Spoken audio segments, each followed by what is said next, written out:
Okay. Thank you. All right.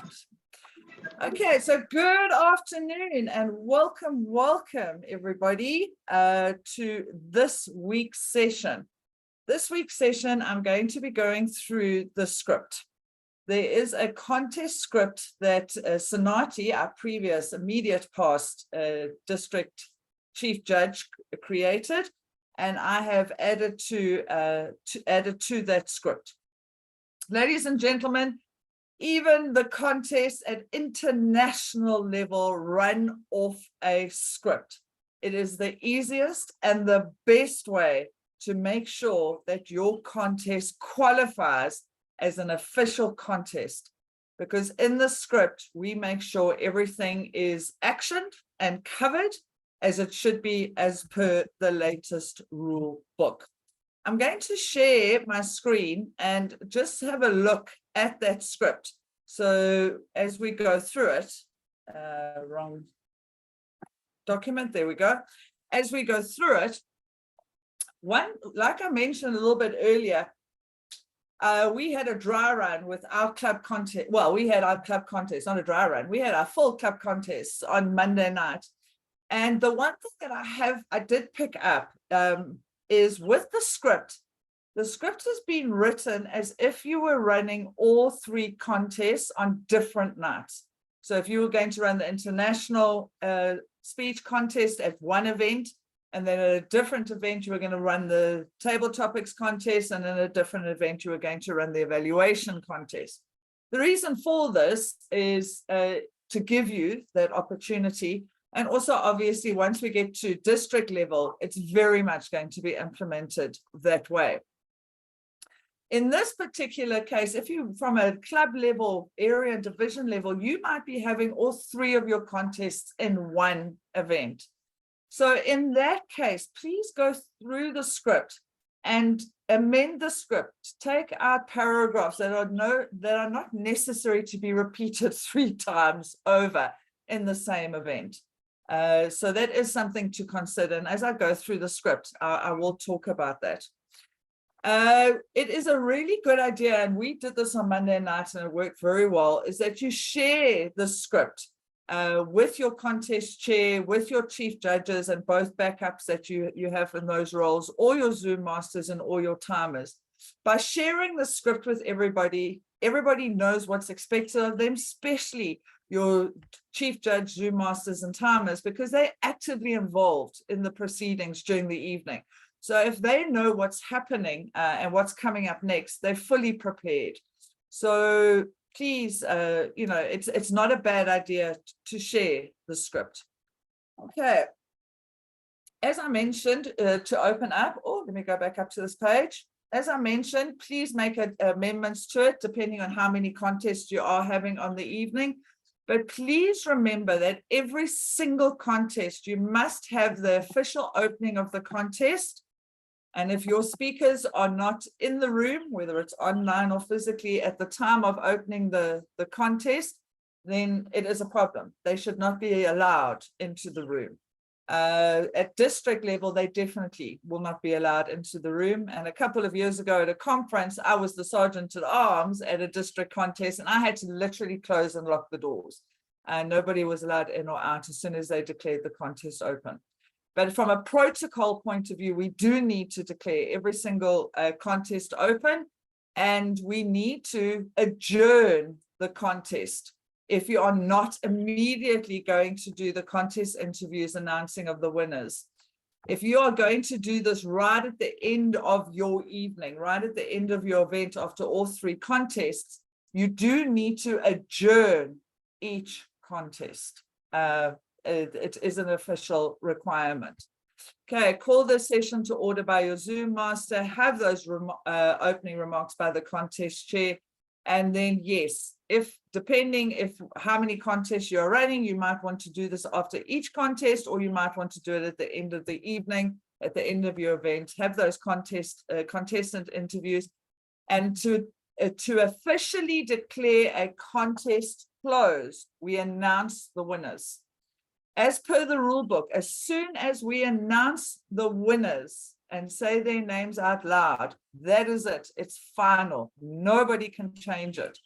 During the contest, your timers, your chief judge can correct the contest chair when they make the announcement of the winners.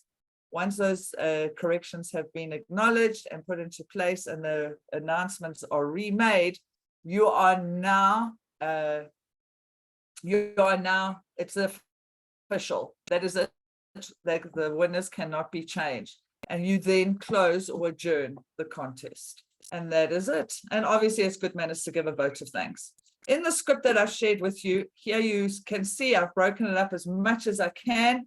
So excuse me, so that it's easy for you to jump in between to parts that you want and also to delete parts that you don't want. So as I said before, all three contests are here. Okay.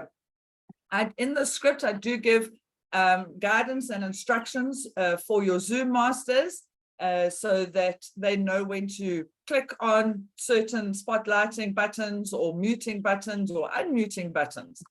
So something to remember, and this is especially for your Zoom masters. It is important that we know who the contestants are. It is important that we know who the timers are. For everybody else in the room, it is not important that we know who they are. And actually, we cannot know who the judges are. So in a club contest, the requirement is 5 judges.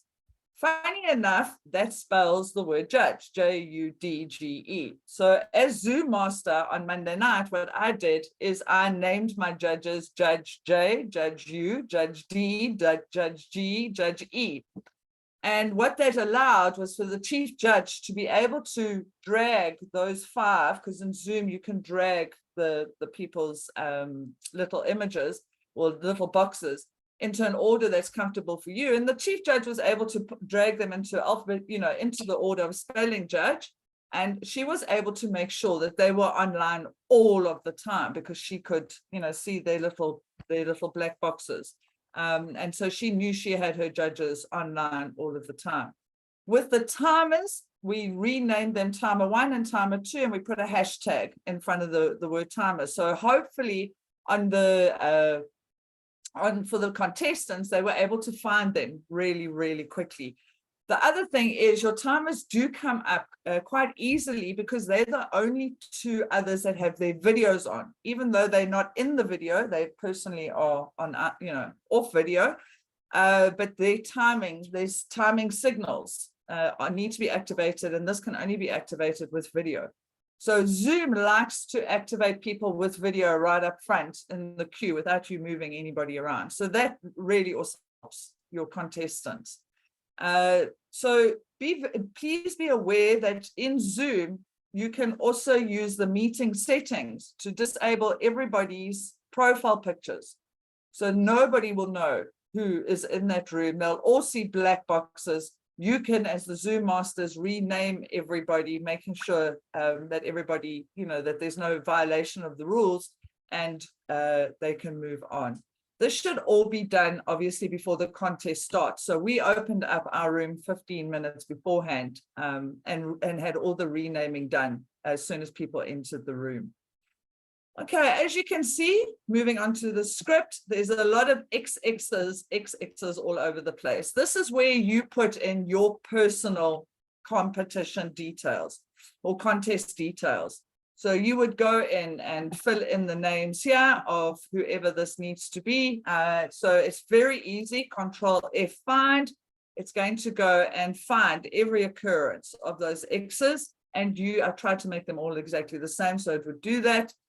So you can go through the script and click on every single one of these and go and change it to whatever name you want to do in that particular case. So Control F find works very well when you're personalizing the script.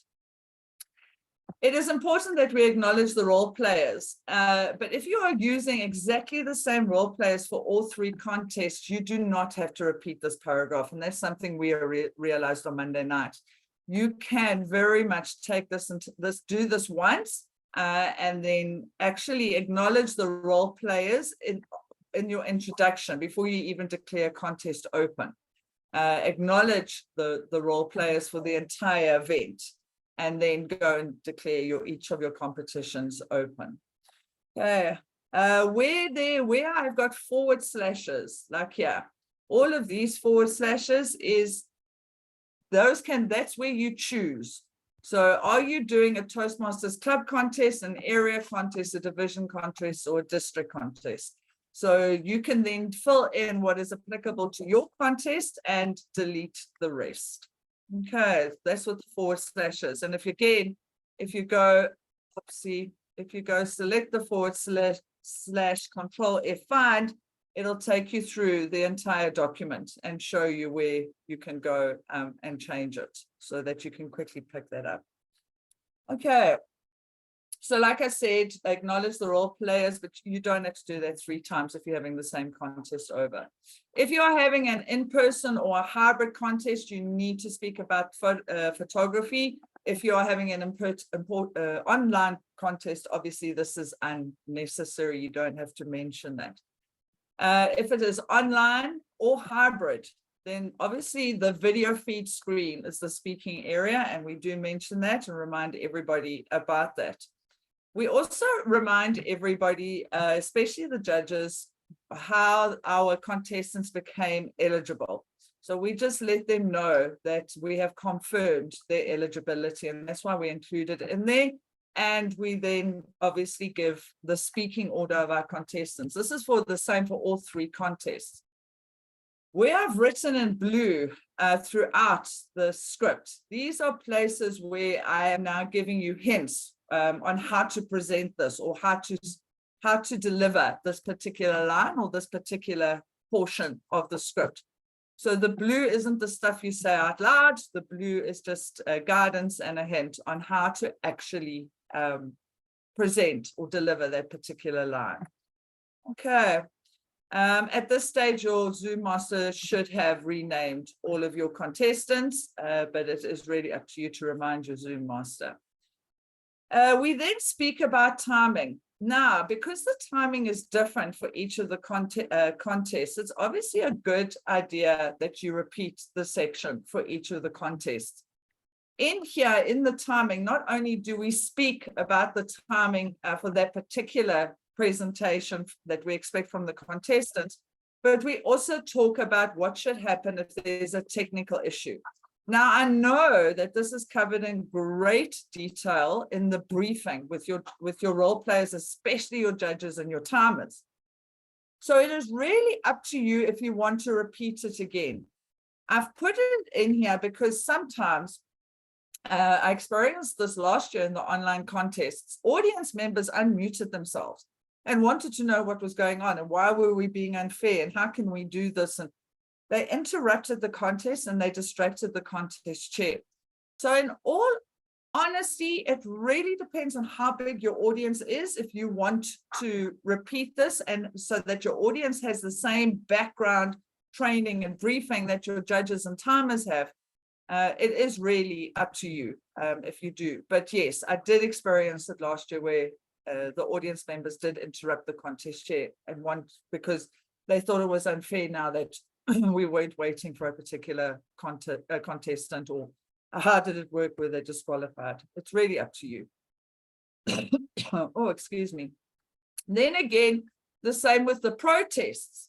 So now we go into detail here about the protests. And again, this is a reminder to the judges, but they've had an awesome briefing from you. And I'm comfortable and confident that they've had that brilliant briefing from you and they understand all of this.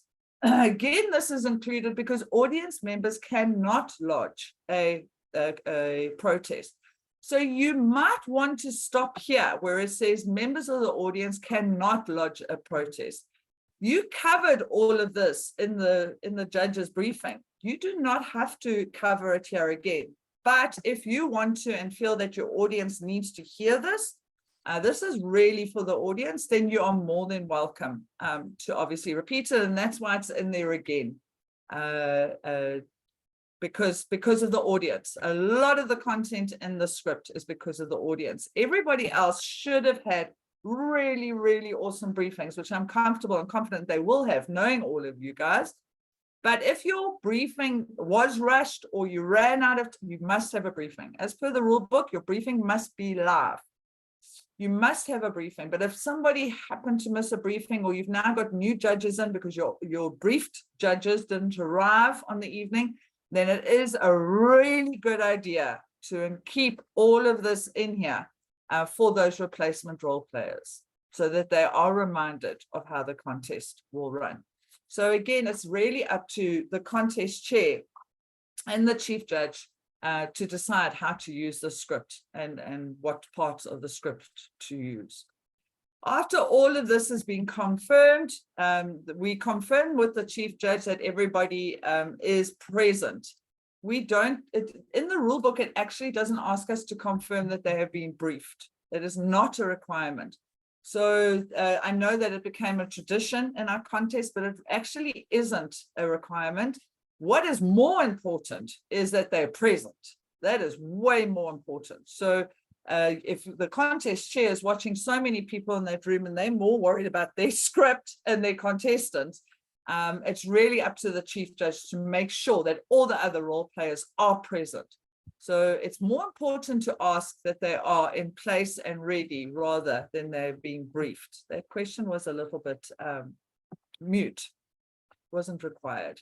The contest chair will confirm that all contestants in place, and they will begin with the contest itself. So your contestants, as per the script, you're going to ask the contestant, have you pinned the timers? Are you ready? And get them started. So you will allow for about 2 minutes here for them to respond and to get them ready. Then you go into the formal announcement. Please help me welcome, and you give the name of the contestant, name of their speech, name of their speech, name of the contestant. And here again are the hinted blue delivery guides for you so that you could know how to deliver those lines.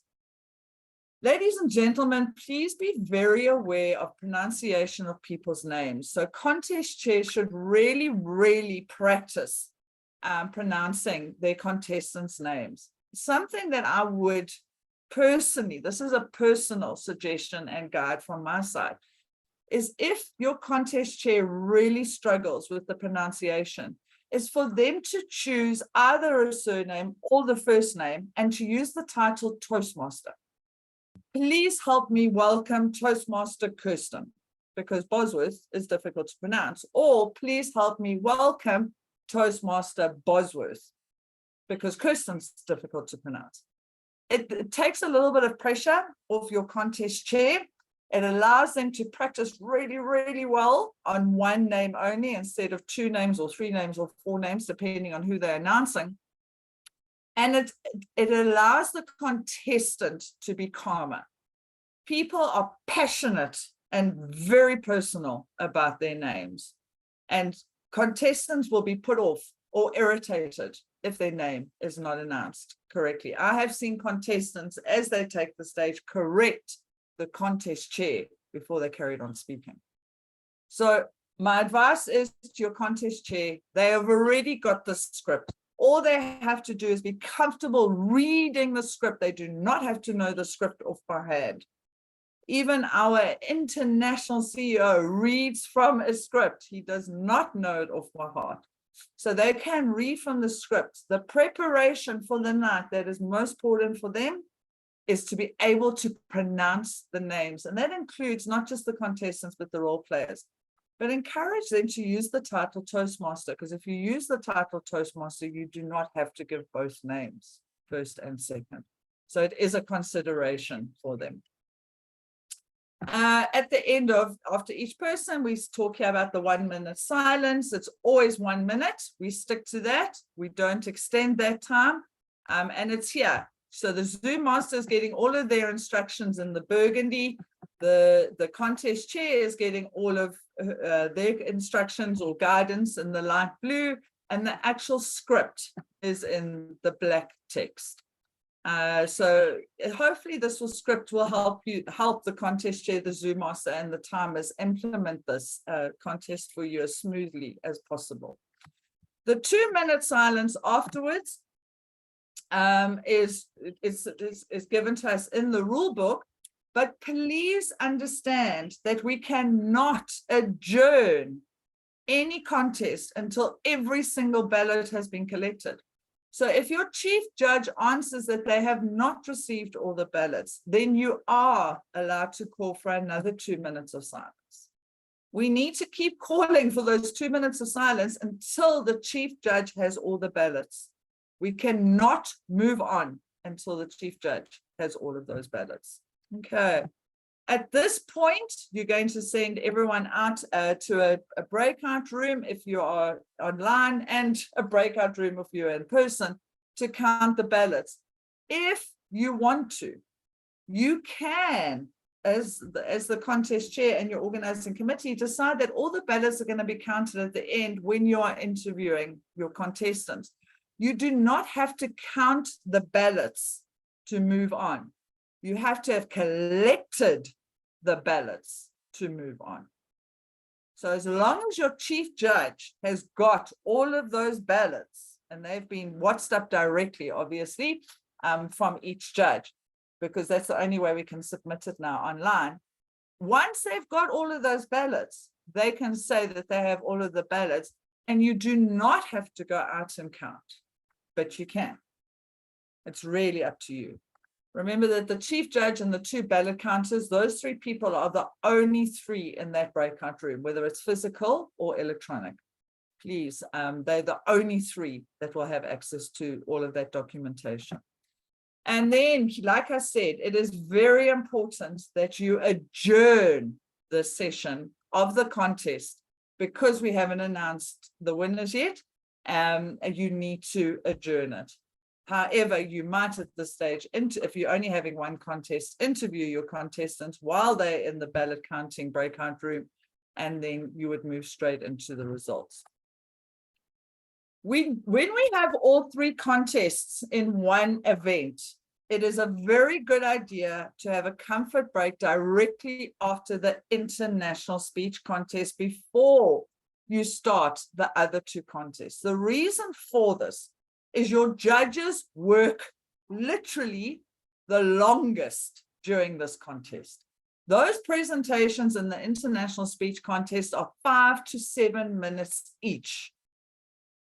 And if you have 3, 4, 5, 10, that's like an hour. I mean, if you have 10 contestants, it's over an hour that the judges have been focusing and concentrating. This comfort break is not for the audience members. It's not for the contestants. This comfort break is for your judges. So after the international speech contest, seriously consider, I encourage you passionately to think of those judges and to give them 10 minutes to regroup, rethink, take a moment to just catch their breath. They really have been concentrating for an extended period of time. In the evaluation contest and the table topics contest, those presentations are much shorter. So the evaluation contest is 2 to 3 minutes. So if you have 10 people, it's only half an hour. The table topics contest is 1 to 2 minutes. 10 people is only 20 minutes. The international speech contest is a minimum of double that time. So please think of your judges. Give them this comfort break. They really and truly need it. Okay. My advice, however, is not to have a comfort break between speakers in a contest. All of your contestants, whether you've got 10, 20, or 30, need to speak directly after each other. Otherwise, your judges have a different mindset or mind shift when they come back from the break. And that's unfair to the contestants before and after. So it is not advisable and definitely not encouraged to have a break while your contestants are speaking. Have all of your contestants speak at once. We actually cannot have the break until the ballots have been collected. It is a threat to the ballots if you do have a break. So please be very aware of that. Okay. All right, then it's exactly the same. Like I said to you, this is all exactly the same for the evaluation and the table topics contest. We talk about the role players, so forth and so on. With the evaluation contest, we have an extra section where we talk about the test speech. And this, we used to call it the demo speaker. It's now the test speaker. It has been for a couple of years, and they deliver the test speech. So it's important to explain and to use this paragraph so that everybody understands how this particular contest will be implemented. Okay, so you will speak about the test speech at this time. All right, you don't have to acknowledge if you've already done that. Again, the photographs, you don't have to if you're not in person. For the judges, again, it's the eligibility of your contestants. It's always a good idea to include that. And that leads you straight into the speaking order, your Zoom master renaming them. Then you talk about the speech timing. And again, you could say, you could do this whole section again. This obviously here is important for your audience members.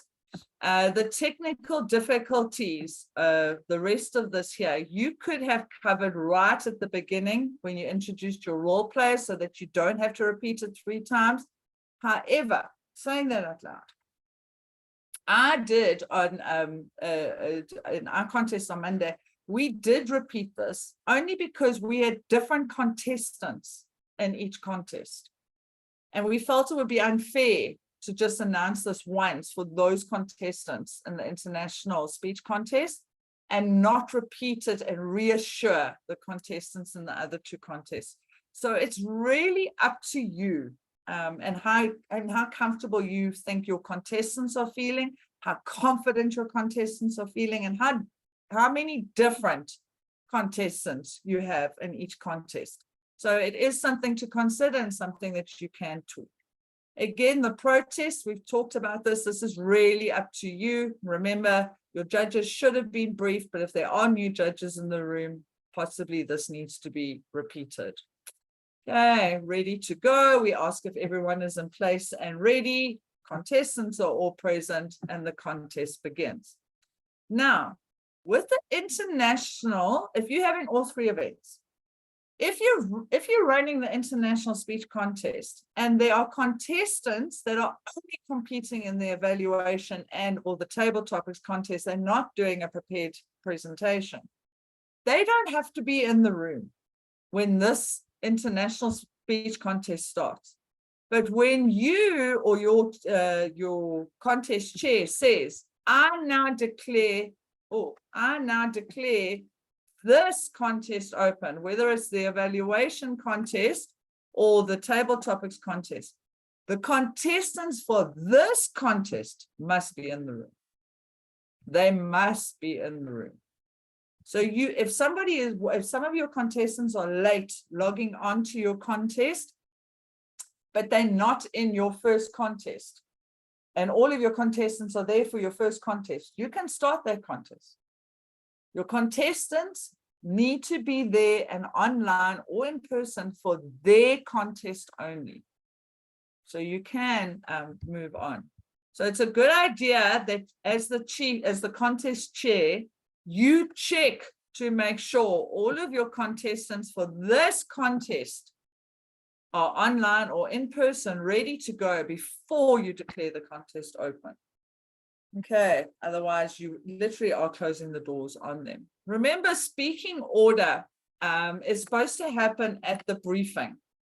And when you draw for speaking order, and according to the rule book, you're supposed to be having the briefing 2 weeks before the contest takes place. So you shouldn't need to do this on the night. In our particular case on Monday night, we did do our briefings weeks in advance, but not everybody was available. And we did multiple briefings trying to make it all available, and one-on-one briefings trying to get everyone briefed. And because of that, we had to draw for speaking order on the night. So at our contest started at 6:30 online. 6:15, we asked all of the contestants to be online, and we drew for speaking order. And that was the plan. That was the whole idea. Some of our contestants were late logging on because of load shedding. So what we did is we actually drew inside each contest. So we actually, because we were waiting for our contestants to get online, and we didn't want to disadvantage them. So we actually waited for all of our contestants to be present for their contest. We declared the contest open, and then we actually drew and announced the speaking order all at the same time. So it's very, very important that your contest chair knows where their contestants are and who are the contestants for each part. Okay. Again, here's the timing, the protest we spoke about, and then ready to go. And then with the evaluation contest, you will only say the contestant's name twice. And again, make use of the word Toastmaster. With the table topics, the contest, you're going to say the table topics title twice. Please remember with the table topics title, keep it short, keep it bold and beautiful, but keep it short. To have a table topics title that says, let's the opinion of Bill Gates during the summit at the G5 in 1988 was this. I have already forgotten what summit, who he is, so forth and so on. Guys, please don't overwhelm your contestants. Don't put your contestants into a position where they really, really want to ask you to repeat the title. Keep the title short, smart, bold, brilliant. Okay. Toastmasters International encourages us to have a speech table topics title that requires an opinion, that allows your contestants to give an opinion. This is the fairest way to them. So come up with something where they can give an opinion, like the internet is the best invention since sliced bread. Now I can say, oh, Madam Contest Chair, I completely agree with you. Absolutely. Making sandwiches at school where I had to cut my own bread with my own knife was the worst. I landed up with sandwiches this thick. When I had to do research for my projects and I had to go and open up books at the library, they were the same thickness. I completely agree, and can you see? But now if somebody doesn't agree, then they can say, I do not agree with the statement because technology is going to be the death to us, and the internet gives us way too much information and allows our children to be exposed to too much at such a young age. Can you see how now people can take that in either or direction? So it is a really good idea that your title is short, smart, bold, snappy, and allows for an opinion. In both the evaluation contest and the table contest, remember that the contestants need to be taken out to a breakout room. When they get taken out to the breakout room, I'm just trying to quickly find this on your script. They must go out with a Zoom master and in the evaluation contest and a timer. So the contestants will remain silent in the breakout rooms, but they must show the second Zoom master, the Zoom master that followed them, they must show their hands. That's in the rule book. Well, not in the rule book, it's in the online contest guide from Toastmasters International. So that the second Zoom master can see their hands and knows that they're not typing away. And also, because the timer that was in that room called time after 5 minutes for the evaluators, that they stopped writing and stopped making notes. So good idea to ask your contestants, in that breakout room to show you their hands. And that's all in the script. So to remind your role players that that's what you are expecting from them as the contest chair.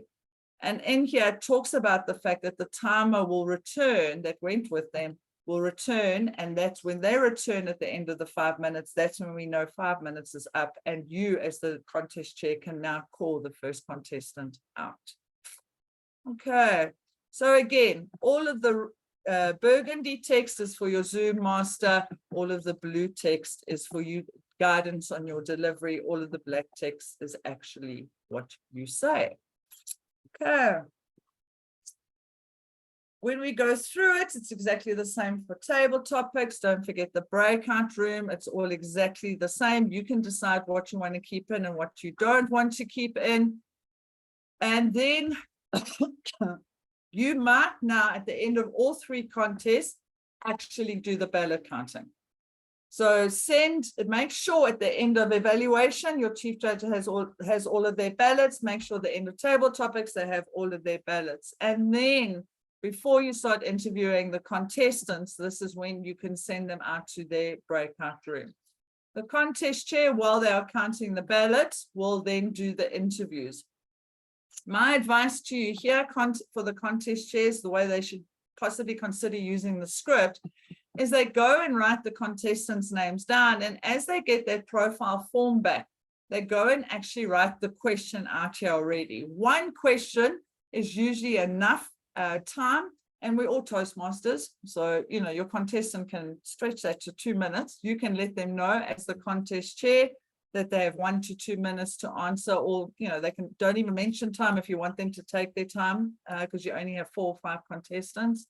So, but get that information. That's why it's so important for your contestants to fill in their profile form, get a question and prepare it here so that you're not paging through all of those profile forms during this portion.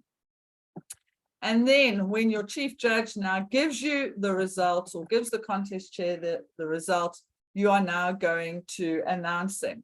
So you're going to announce the fact that you're going to announce for whatever contests you have held. You're going to allow your Zoom master to unmute and allow everyone to switch on.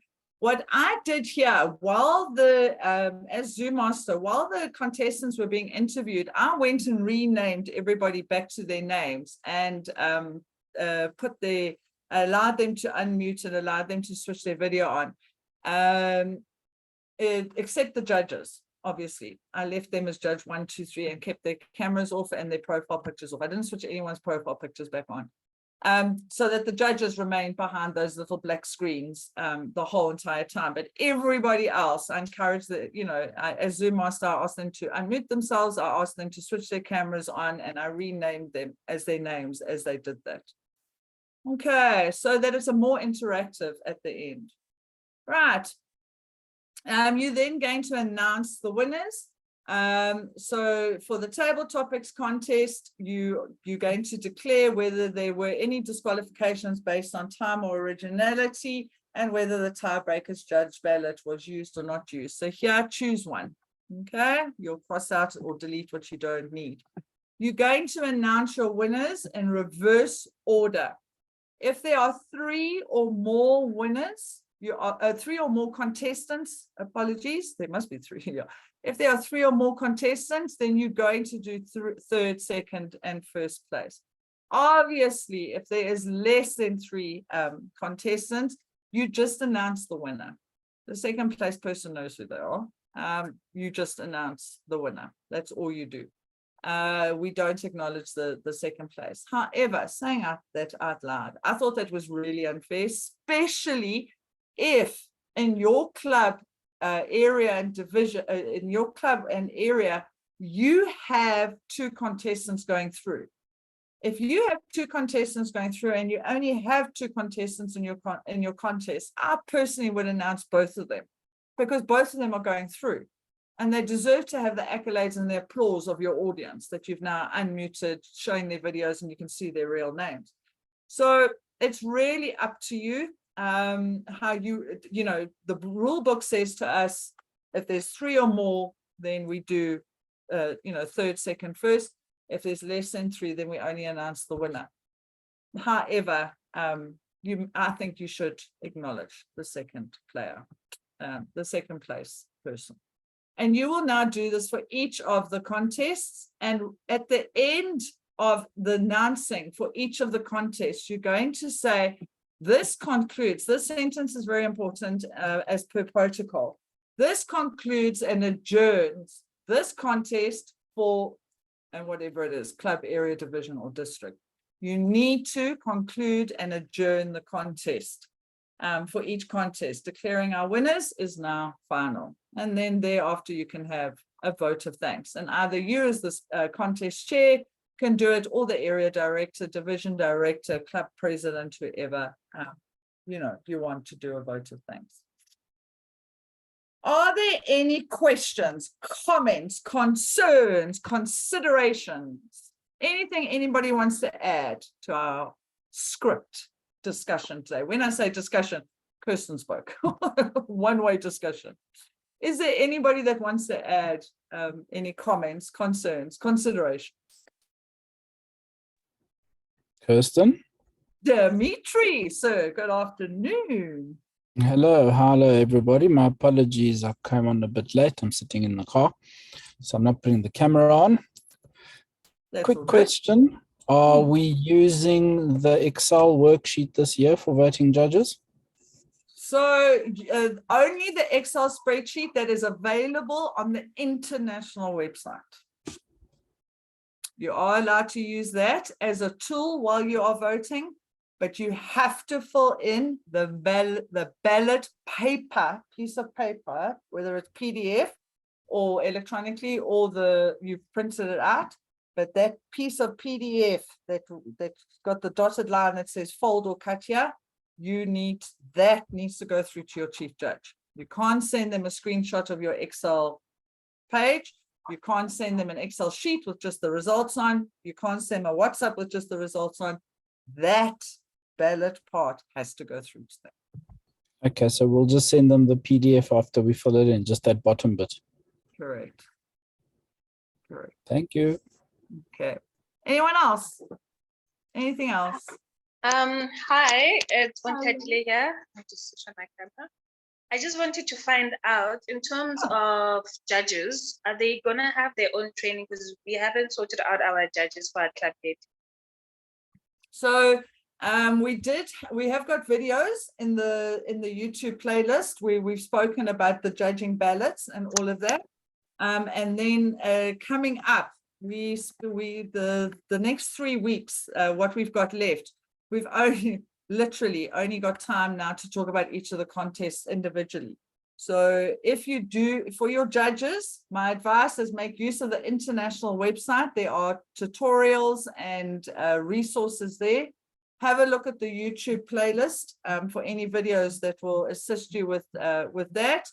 And then ask all of your role players to log on Wednesday afternoons from 5:15 for the next 3 weeks, because we will be covering all 3 contests.